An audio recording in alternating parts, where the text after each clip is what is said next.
მოგესალმებით. საკრებულოს ფრაქცია თბილისი საქართველოსთვის სახელით. სურს გამოვეხმაუროთ საკრებულოს დღევანდელ სხდომას, რომელზეც მობრძანდებიან თბილისის მერი კახი კალაძე და თბილისის მთავრობის წარმომადგენლები.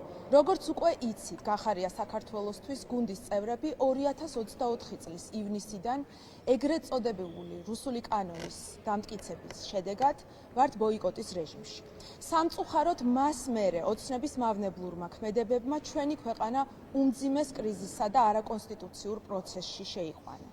სისტემური კორუფციით, არჩევნების მოპარვით, არალეგიტიმური პარლამენტის მიერ არაკონსტიტუციური გადაწყვეტილებებით, მშვიდობიან მოქალაქეებზე ძალადობით, ივანიშვილმა საბოლოოდ გადაწყვიტა ავტორიტარული რეჟიმის დამყარება ჩვენს ქვეყანაში.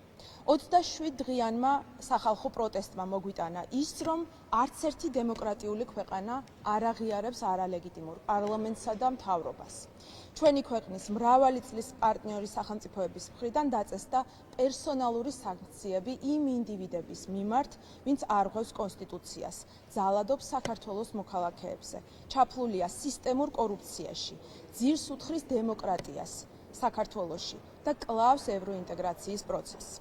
ასეთ ვითარებაში ჩვენ ცხადია არ დავესწრებით საკრებულოს დღევანდელ სხდომას და ყველას მოგიწოდებთ დღეს 19 საათზე უცვლელ ადგილზე თბილისის მთავარ გამზირზე მობრძანდეთ, ერთად გავაპროტესტოთ არსებული ვითარება ქვეყანაში, ერთად მოვითხოვოთ ახალი არჩევნები და ივანიშვილის მიერ მძევლად აყვანილი უკანონოდ დაპატიმრებული ჩვენი მოქალაქეების გათავისუფლება.